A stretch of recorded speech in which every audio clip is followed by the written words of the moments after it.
नमस्कार, आप देख रहे हैं एवन उत्तराखंड और मैं हूं आपके साथ आयुषी गुप्ता। बुलेटिन की शुरुआत करेंगे इस वक्त की हेडलाइंस के साथ।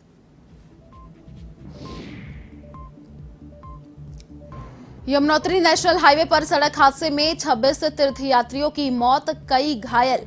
उत्तराखंड सीएम पुष्कर सिंह धामी और मध्य प्रदेश सीएम शिवराज सिंह चौहान ने घायलों से की मुलाकात। मृतकों के परिजनों को 5-5 लाख रुपए के मुआवजे का किया ऐलान।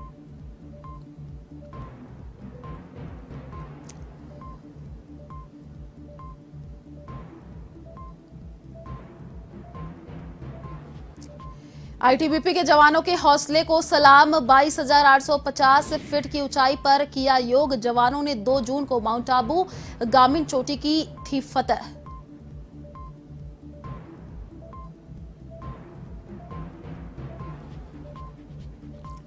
उत्तराखंड कांग्रेस करेगी 11 से 14 जून तक सभी जिलों में मंथन। जिला स्तरीय नेताओं के साथ बैठकर एकजुटता का प्रयास। कांग्रेस हाईकमान ने क्रियान्वयन शिविर कराने के दिए थे निर्देश।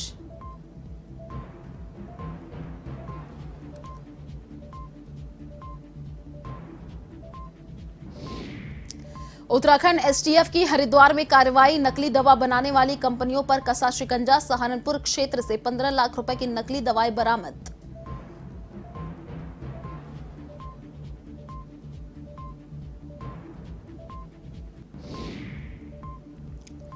जसपुर में नशे के खिलाफ पुलिस का अभियान। 22 ग्राम स्मैक के साथ एक को दबोचा। आरोपी को एनडीपीएस एक्ट के तहत भेजा जेल।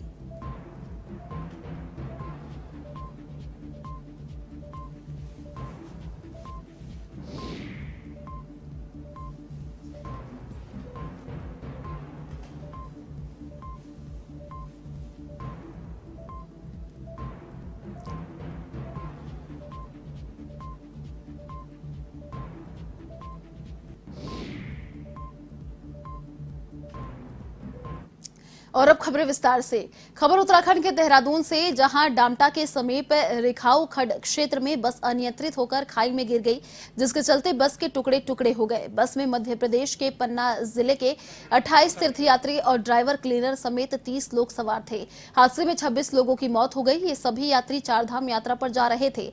एनडीआरएफ टीम ने रेस्क्यू ऑपरेशन चलाया और घायलों को नजदीकी अस्पताल रेफर किया। उत्तराखंड सीएम पुष्कर सिंह धामी ने आपदा नियंत्रण कक्ष से रेस्क्यू ऑपरेशन पर नजर रखी, तो वहीं मध्य प्रदेश के मुख्यमंत्री शिवराज सिंह चौहान ने घायल तीर्थयात्रियों से मुलाकात की। साथ ही मृतकों के परिजनों को 5-5 लाख रुपए मुआवजे का ऐलान किया और घायलों को 50-50 हजार रुपए देने की घोषणा की। तो वहीं हादसे को लेकर पीएम मोदी और केंद्रीय गृह मंत्री अमित शाह ने भी गहरा शोक जताया है।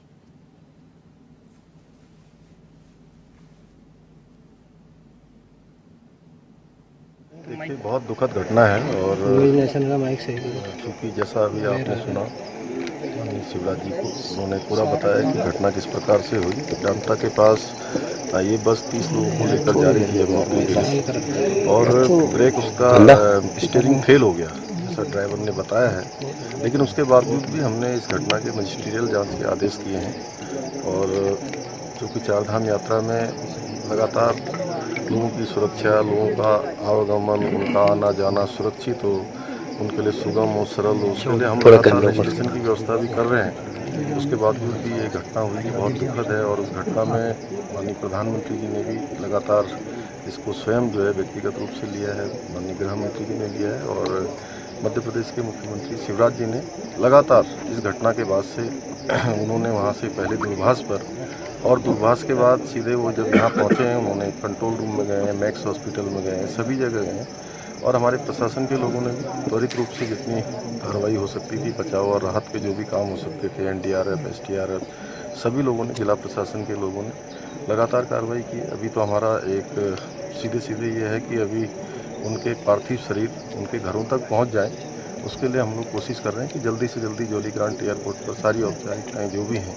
वो जल्दी से जल्दी पूरी करवा के उनके घरों तक भेजें। हम सभी मृतक आत्माओं को भगवान से प्रार्थना करते हैं कि उनको अपने श्री चरणों में स्थान दें और उनके परिवारजनों पर, जिन पर असमय ऐसा दुख आया है, उनको इस दुख को सहन करने की शक्ति प्रदान करें और जो घायल हैं उनको हर तरह से उनके जीवन बचाव हो पाए, वो सुरक्षित रहें और स्वस्थ हों। भगवान से प्रार्थना करते हैं। सर 2002 का NH है सर ये, और अभी तक चौड़ीकरण नहीं हो पाया इसका। कर रहे हैं, उसके बारे में भी हम लोगों ने भी प्रस्ताव दिया है भारत सरकार सर को। इस इलाज चल रहा है, हर संभव प्रयास ये कर रहे हैं कि वो बचें और स्वस्थ होके वापस जाएं। ड्राइवर से भी जो चर्चा हुई थी, उस चर्चा के आधार पर ड्राइवर ने तो ये कहा कि स्टीयरिंग फेल हो गया था और इसके कारण पहले उसने बस पहाड़ की तरफ टकराने की कोशिश की, लेकिन वो खाई में गिर गए। अब जो भी दुर्भाग्यपूर्ण घटना है उसके तथ्य बाद में मिलेंगे, लेकिन अभी तो हमारी कोशिश ये है कि हम बाकी यात्रियों को सुरक्षित करें। जो उनके परिजन और उनके साथी जो दूसरी बस में थे वो मेरे साथ हैं, और उनके साथ साथ पार्थिव शरीर गांव पहुंचे। माननीय प्रधानमंत्री जी का और गृह मंत्री जी का भी मैं आभारी हूं। उन्होंने लगातार, प्रधानमंत्री जी ने राहत देने का भी व्यवस्था की है और राहत के कार्यों की खुद निगरानी की है। और मध्य प्रदेश सरकार ने तय किया है कि जो नहीं रहे इस हादसे में उनके परिवारों को 5 लाख रुपए की राहत राशि, घायलों का इलाज तो हो गई लेकिन 50,000 रुपये की राशि और उनको देंगे, ससम्मान घर पहुंचाएंगे। बाकी तीर्थयात्रियों का भी हम ध्यान रखेंगे।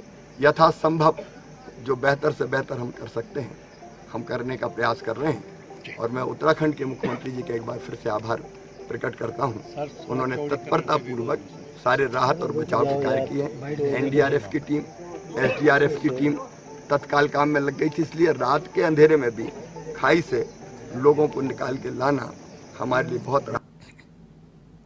हरिद्वार से सांसद डॉक्टर रमेश पोखरियाल निशंक के रामनगर में पहुंचने पर पार्टी कार्यकर्ताओं ने जोरदार स्वागत किया। डॉक्टर निशंक ने कहा कि देश के प्रधानमंत्री नरेंद्र मोदी के नेतृत्व में केंद्र सरकार के 8 वर्ष का कार्यकाल पूरा हो गया है। उन्होंने कहा कि प्रधानमंत्री ने इस कार्यकाल को लेकर देश भर के कार्यकर्ताओं के साथ ही आम जनमानस में भी इससे खुश है। उन्होंने कहा कि देश की आजादी के बाद पहली बार देश का चौमुखी विकास हुआ है। उन्होंने कहा कि प्रदेश व केंद्र सरकार जनता से किए वादों पर पूरी तरह खरा उतरने का प्रयास करेगी।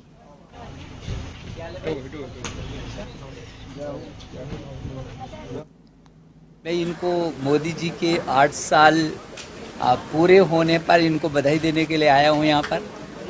और मैं सोचता हूँ सुशासन, सेवा और समर्पण का जिस तरीके से उन्होंने एक अद्भुत उदाहरण प्रस्तुत किया, न केवल हिंदुस्तान के अंदर बल्कि पूरी दुनिया के अंदर, इससे हिंदुस्तान का बच्चा बच्चा भी गौरवान्वित महसूस होता है कि हमको देश का एक ऐसा प्रधानमंत्री मिला है जिसने हिंदुस्तान की पहचान को पूरे विश्व के फलक पर श्रेष्ठतम किया है। और हमारे इस प्रदेश के बहुत ही सुयोग्य और लोकप्रिय मुख्यमंत्री जिस तरीके से उन्होंने रिकॉर्ड तोड़ा, शायद इस रिकॉर्ड को कोई भविष्य में तोड़ पाएगा, नहीं तोड़ पाएगा, बहुत मुश्किल होगा। 94% मतों को प्राप्त करके ये दिखा दिया है कि अब उत्तराखंड की धरती पर केवल भारतीय जनता पार्टी रहने वाली है और किसी दल का अस्तित्व रहेगा भी नहीं। तो रिकॉर्ड भी उन्होंने ही तोड़ दिया है। भारत तिब्बत सीमा पुलिस की पर्वतारोहियों की एक टीम ने माउंट आबू गामीन चोटी पर योग किया। आपको बता दें कि जवानों ने 2 जून 2022 को माउंट आबू गामीन चोटी फतह कर लिया था और ITBP उत्तरी सीमांत पर्वतारोहण अभियान 9 मई 2022 को देहरादून से शुरू किया गया था और ITBP लगातार कुछ नया करने के लिए अग्रसर रहती है।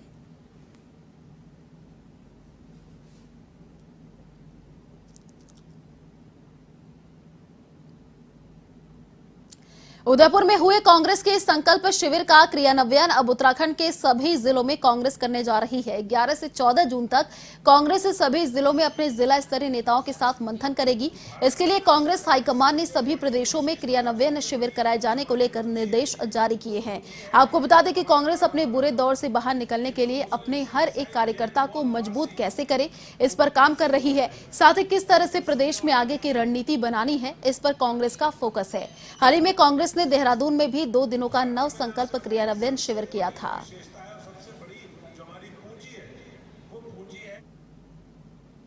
लोकतंत्र में अगर विपक्षी नहीं होगा तो लोकतंत्र कहाँ रह जाएगा और आप भी कहाँ रह जाएंगे और हम भी कहाँ रह जाएंगे। भैया चंपावत में पहले दिन से हमारी पार्टी के लोग रोजाना जितने दिन चुनाव चला हर रोज जाकर के चुनाव आयोग के सामने तमाम वो बातें रखते रहे जो लग रहा था कि चुनाव को रिग किया जा रहा है। पार्टी के प्रदेश अध्यक्ष दफ्तर खोल रहे हैं और 2 घंटे बाद पुलिस भेज करके दफ्तर बंद कर दिया जा रहा है। हमारे कार्यकर्ताओं को प्रचार नहीं करने दिया गया, झंडे जहाँ लगा रहे थे झंडे उतार दिए जा रहे थे, प्रचार करने नहीं दिया गया। तो आप बंदूक के साए में सत्ता बल का दुरुपयोग करके आप 100% भी अगर मत ले लेते तो उसके बारे में हम क्या कह सकते हैं। अब चुनाव तो तब होता है जब बराबरी का मुकाबला हो, चुनाव तब होता है जब आप निष्पक्ष तरीके से आचार संहिता का पालन करते हुए। अरे बड़े बड़े नेता भाई नरेंद्र तिवारी चुनाव लड़े थे, पर्चा भरने के बाद वहाँ वोट मांगने भी नहीं गए, लोगों ने अपने आप जिता दिया। प्रधानमंत्री नरेंद्र मोदी के स्वच्छ भारत अभियान को सफल बनाने में सरकारी महकमे के साथ अब सामाजिक संस्थाएं भी बढ़ चढ़कर हिस्सा ले रही हैं। वेस्ट वॉरियर्स सोसाइटी ने मेक माई ट्रिप फाउंडेशन के सहयोग से उत्तराखंड के मुनिकीरेती स्थित पूर्णानंद घाट और खारा स्रोत पर सफाई अभियान चलाया। इस अभियान में नगरपालिका और वन विभाग का विशेष योगदान रहा। इस दौरान कुल 103 स्वयं सेवकों ने गंगा किनारे पूर्णानंद घाट और खारा स्रोत में झाड़ियों के बीच फंसा कचरा निकाला।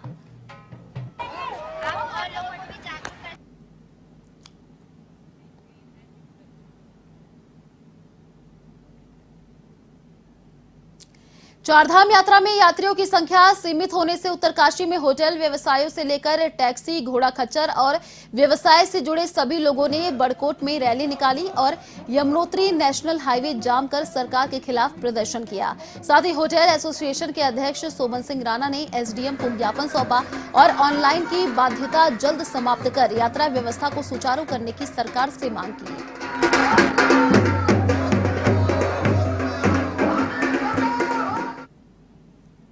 चाहूंगा कि आप इस बंदिश को हटाइए। अगर ये बंदिश नहीं हटी तो मैं इसके बाद ये आंदोलन बहुत व्यापक रूप लेगा। अभी तो केवल होटल एसोसिएशन है, उसके मैं निवेदन करना चाहूंगा जितने दुकानदार हैं, क्योंकि उससे नुकसान आपको भी होगा, आपको भी साथ आना चाहिए। मैं निवेदन करना चाहूंगा जो डंडी वाले हैं उनको भी आना चाहिए। मैं निवेदन करूंगा जो घोड़े वाले उनको भी आना चाहिए, क्योंकि इसका नुकसान केवल यहाँ पे बैठे लोगों नहीं है, ये तमाम इस घाटी को इसका नुकसान है। और अगर सरकार ने तुरंत पे कार्रवाई नहीं की तो हम सब लोग मिलके आज थोड़ी देर का वो है, हम अगर जरूरत पड़ेगी तो हम 2 या 3 दिन का भी जाम लगाएंगे। तो सरकार से मेरी निवेदन है कि जल्द से जल्द इस प्रक्रिया को समाप्त किया जाए। सुल्तानपुर पट्टी के तालाब की भूमि पर हुए अतिक्रमण को हटाने के लिए प्रशासन ने 2 दिन का अल्टीमेटम दिया है। 2 दिन में अतिक्रमण नहीं हटने पर ध्वस्त करने की बात कही है। आपको बता दें कि सुल्तानपुर पट्टी में तालाब की भूमि पर लोगों ने अतिक्रमण किया हुआ है, जिसको हटवाने के लिए हाईकोर्ट में याचिका दायर की गई थी, जिस पर कोर्ट ने प्रशासन को अतिक्रमण हटाने के निर्देश दिए हैं।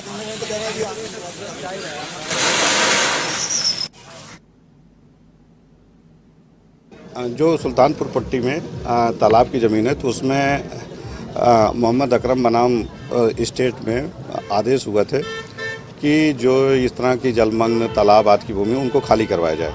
तो इस संबंध में 3-4 कैटेगरी चिन्हित की गई थी और कमेटी बनी थी यहाँ एसडीएम की अध्यक्षता में। तो उसमें कई लोग आए और कुछ 5-7 लोग गए हैं जो माननीय उच्च न्यायालय, जिसमें से कुछ लोगों का स्थगन आदेश है। उसमें कॉम्प्लेक्स वगैरह के संबंध में हमने लैंड भी प्रपोजल भेज रखा है, लेकिन 31 लोग ऐसे थे जो बिना सक्षम प्राधिकारी की अनुमति के और राज्य सरकार की तालाब की भूमि पे बैठे थे। उसमें सरसरी उप जिलाधिकारी न्यायालय जो है हमारा विहित प्राधिकारी, उसमें सरसरी तौर पर सुनवाई हुई थी और सुनवाई होने के बाद 11 फरवरी 2021 को आदेश हुआ था बेदखली का।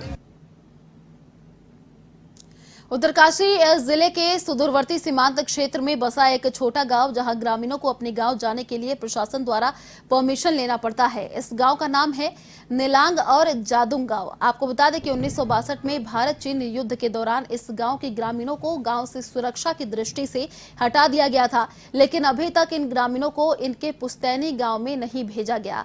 ग्रामीण अपने गांव को फिर से बसाने के लिए प्रशासन से कई वर्षों से मांग कर रहे हैं।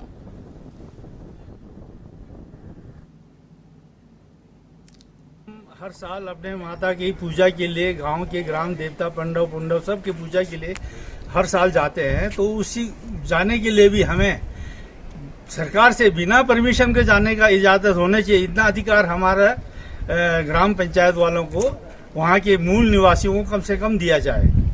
ये बात ही हम निलंग जादुंग में देव पूजा के लिए जाते हैं और वहाँ सरकार द्वारा हमें परमिशन लेना पड़ता है और कई सदियों से। नगर का जिम कॉर्बेट नेशनल पाक बाघों के घनत्व के लिए दुनिया भर में प्रसिद्ध है। इसके चलते कॉर्बेट में हर साल हजारों की संख्या में पर्यटक यहां सफारी का लुत्फ उठाने पहुंचते हैं। इसी के चलते 14 जून तक कॉर्बेट के ढिकाला जोन में बुकिंग फुल हो गई है। इसके साथ ही सभी जोन में 15 जून तक रात्रि विश्राम की बुकिंग फुल हो गई है।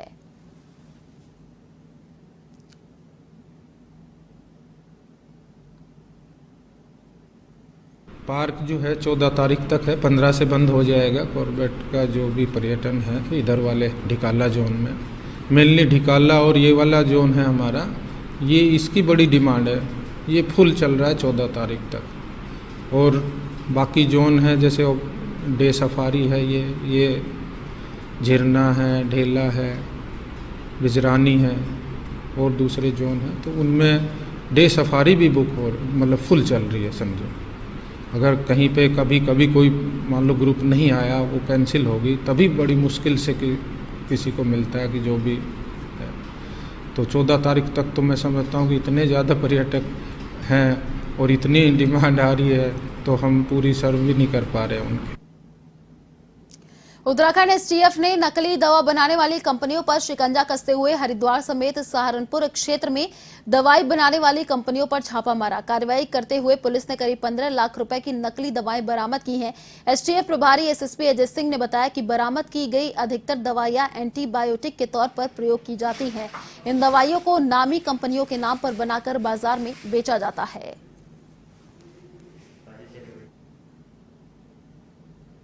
विगत कुछ दिनों से बाजार में जो है नकली दवाएं मिलने की सूचना प्राप्त हो रही थी। इस पर स्टेट की टीम लगातार काम कर रही थी। कल देर रात्रि इसमें 3 जगह को चिन्हित किया गया, जिसमें भगवानपुर में एक फैक्ट्री है जो पूर्व में भी फार्मास्यूटिकल की कंपनी के नाम पर वहाँ पर काम चलता था।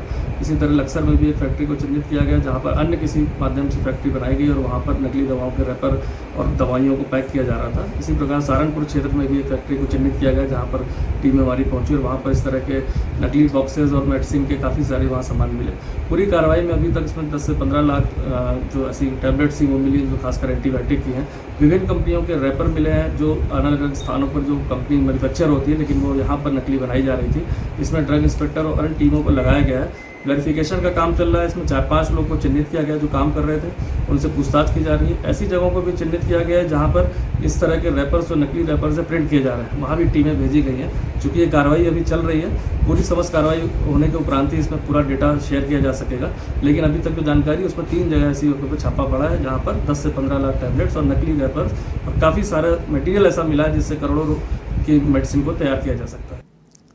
उधम सिंह नगर के जसपुर में पुलिस लगातार नशे के कारोबारियों पर लगाम करने की तैयारी में लगी है। इसी कड़ी में आपको बता दें कि पुलिस ने कार्रवाई करते हुए एक आरोपी को 22 ग्राम स्मैक के साथ गिरफ्तार किया और एनडीपीएस एक्ट के तहत आरोपी को जेल भेज दिया। कोतवाल जसपुर धीरेन्द्र कुमार ने बताया कि नशे के खिलाफ कड़ी से कड़ी कार्रवाई की जा रही है।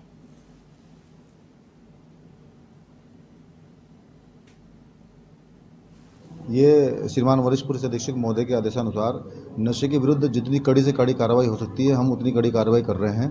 हमने पहले नशे के बारे में स्कूलों में जाकर जागरूक किया। इसके बाद अब नशे पर सख्त कार्रवाई करते हुए हमने कल एक नईम पुत्र तस्लीम निवासी धीमरखेड़ा को 22 ग्राम स्मैक के साथ गिरफ्तार किया है, जिसे मुकदमा पंजीकृत करके न्यायालय के समक्ष पेश किया जा रहा है। उसके विरुद्ध कड़ी से कड़ी कार्रवाई की जाएगी और आगे भी नशे बेचने वालों के, उनके पीने वालों के खिलाफ कड़ी से कड़ी कार्रवाई की जाएगी। इस बारे में भी संज्ञान में आया है कि बहुत सारे दुकानदारों द्वारा एक गो एंड गो करके एक कागज़ आता है, उसको बेचा जा रहा है, जिसका इस्तेमाल केवल नशे का यूज़ करने के लिए ही किया जाता है। सभी व्यापारी भाइयों से अपील की है कि उसे ना बेचें तथा एसडीएम साहब से भी हमने उसे प्रतिबंधित करने के लिए रिपोर्ट भेजी है, कार्रवाई की जाए। नारायणबगड़ विकासखंड के मींग गधेरा बाजार से हतप्रभ करने वाली तस्वीरें निकलकर आई हैं, जहां चैन वाली भारी भरकम पोकलैंड मशीन नियम विरुद्ध दिन दहाड़े ग्वालदम कर्णप्रयाग राष्ट्रीय राजमार्ग पर चलाई जा रही है और बीआरओ की हॉटमिक्स सड़क को नुकसान पहुंचाया जा रहा है। हैरानी की बात यह है कि सड़क पर निर्माण कार्य और देखरेख का कार्य कर रही संस्था के बारे में बीआरओ के आला अधिकारियों को भी जानकारी नहीं कि ये पोकलैंड मशीन किसकी है और आखिर किसकी अनुमति से सड़क पर चल रही है। साथ ही नई बनी हॉटमिक्स सड़क को इस तरह क्षतिग्रस्त करने पर तुली है।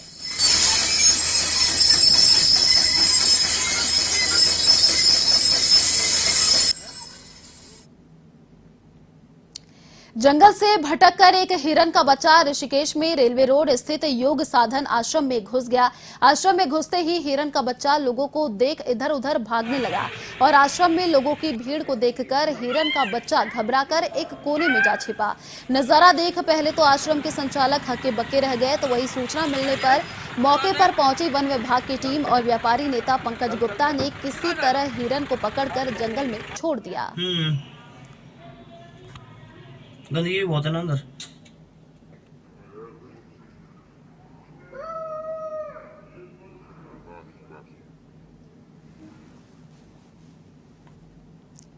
चलिए फिलहाल इस बुलेटिन में इतना ही। देश और दुनिया की तमाम बड़ी खबरों को देखने के लिए आप देखते रहिए A1 TV। नमस्कार।